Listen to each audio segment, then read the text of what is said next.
Hello and welcome to this Prepare for IELTS speaking video. In this video, I will look at the Part 2 topic, Describe a successful thing that your friend has done. You should say who your friend is, what the success was, what he or she did, and explain how you felt about it. And then after the Part 2, I will look at a couple of Part 3 questions connected with this topic. Now in this video, I'm going to talk about my friend who passed his driving test. Now, in some of your countries, passing the driving test may not be a difficult thing to do, but it is in the UK and I know it is in many other countries. If it is something in your country that is not that difficult, then just change the type of test. You could use the IELTS test or a test to get into university and use the same kind of language but using a different test. I've decided to talk about my close friend who passed his driving test. Now you are probably thinking, that's not a big deal, but for him it was a major achievement, and I'll tell you why. When I first met him, he was in his mid-30s and couldn't drive. At that time, this was not an issue for him, as his office was within walking distance and he lives in a city with a good public transport network, so being able to drive was not a priority. Several years passed though, and his mum became ill. His parents don't live that far away, but when she was staying in hospital, it became difficult because the visiting times in the hospital made it tricky for him to get home because of the train and bus times. Due to this, he realised that his life would be easier if he could drive.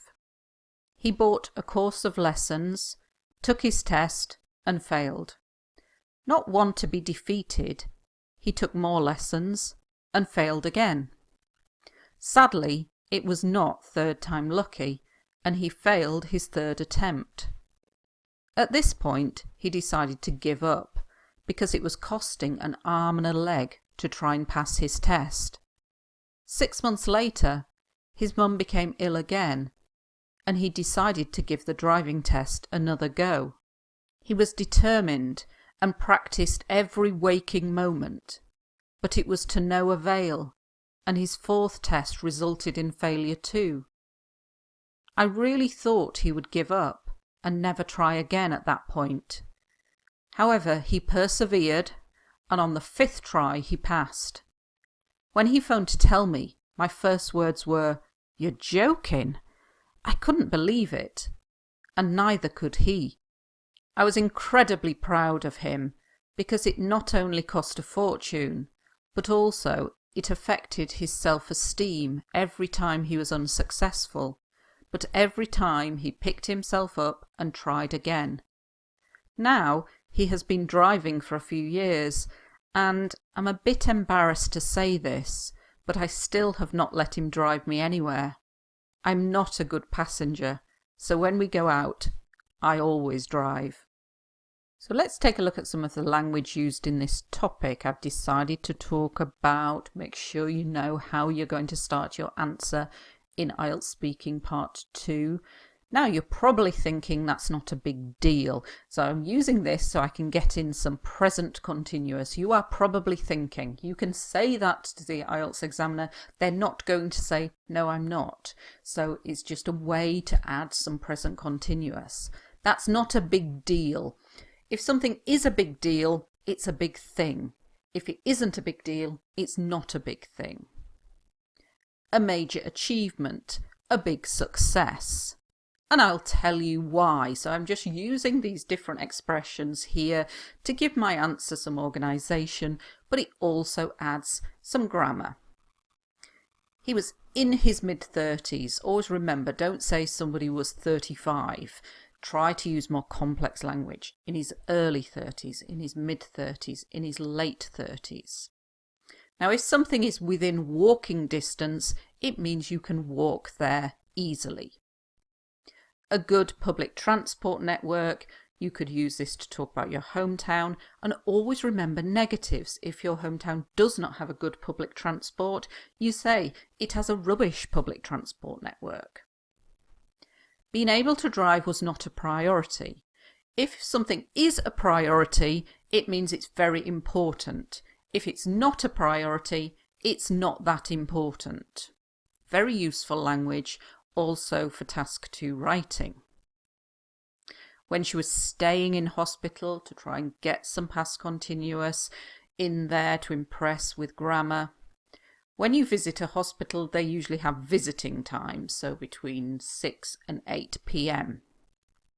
Tricky, try to get used to using this word instead of saying difficult. Due to this, because of this. A course of lessons. When you have a number of lessons, we call them a course of lessons. Not one to be defeated. This means he is not a person who quits easily, who gives easily. If you're defeated, you are beaten. But he's not one to be defeated, so he was going to try again. But sadly, unfortunately, it was not third time lucky. In English, we often say third time lucky. So sometimes a bad thing happens, then another bad thing happens, but often you get lucky on the third time. But he didn't. It was not third time lucky, and he failed his third attempt.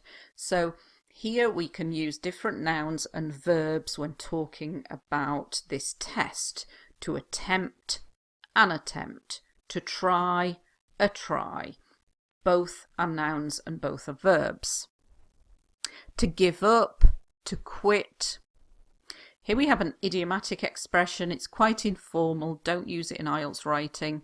To cost an arm and a leg means to cost a lot of money. He decided to give the driving test another go. To give something another go means to try it again. To do it again. Now for this topic, you're talking about a person's success. They've probably been determined. This means very focused, very motivated to try and achieve this. He practiced every waking moment. Now he didn't, that would be impossible, but I'm using this for complex language. Every waking moment means every moment that you're not asleep. It was to no avail. This is very complex, can be used formally. If something is to no avail, it means you tried and you put a lot of effort in, but you didn't get the success that you wanted. So it was to no avail. So he practiced and practiced and practiced, but he didn't succeed. To give up, to quit, to persevere. Quite a complex verb, and it means to not give up and to keep going, to keep continuing to try to achieve your goal. He persevered. On the 5th try, on the 5th go, on the 5th attempt. You're joking. We use this a lot in English. When somebody says something and you're quite shocked by it, you say, you're joking. So it's an expression to show your surprise, your shock, your disbelief at something.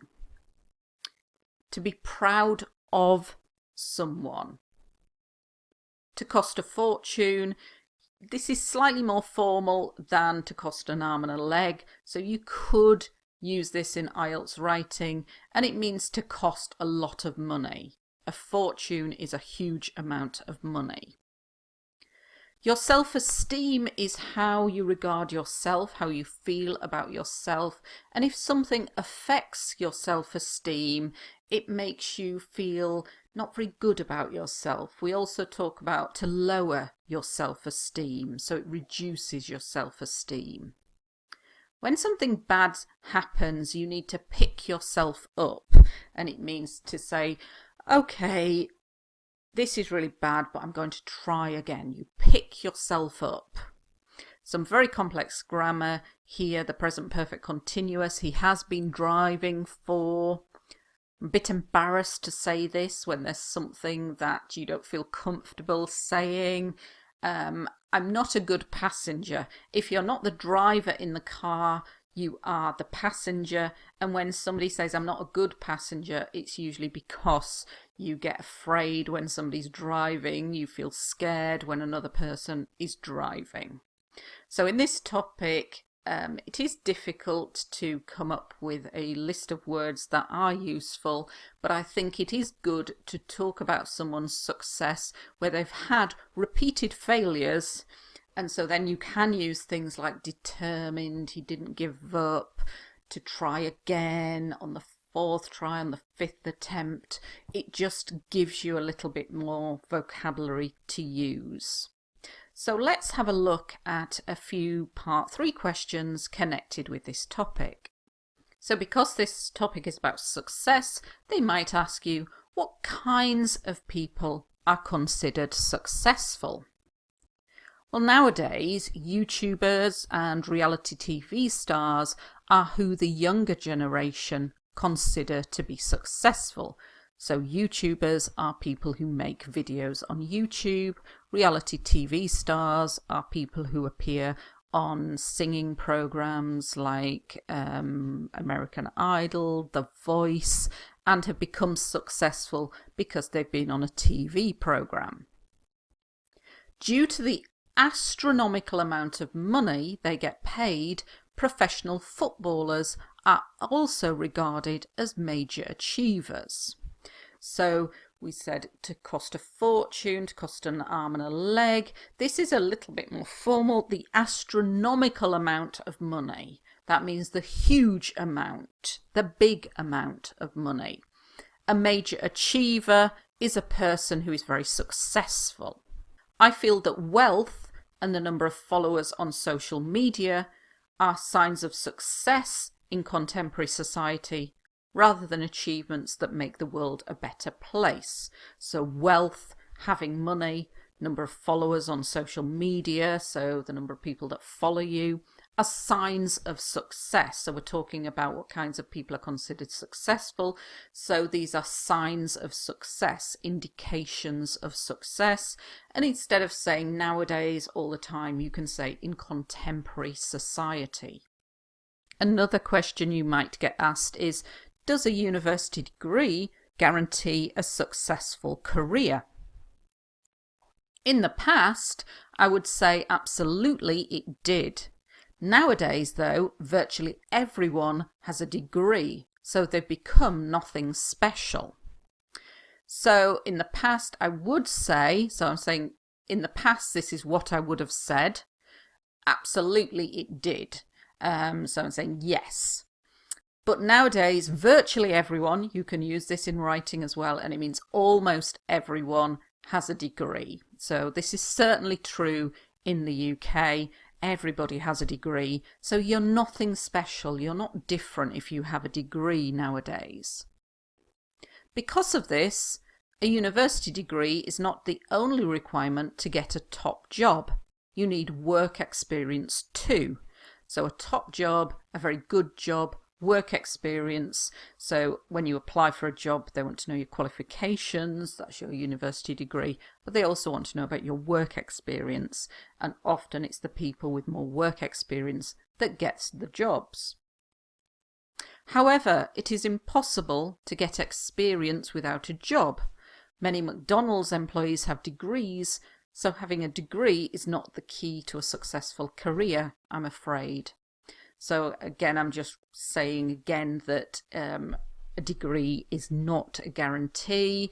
You need the experience, but it's very difficult to get the experience without a job. And having a degree is not the key, like the most important thing, the key to a successful career, I'm afraid.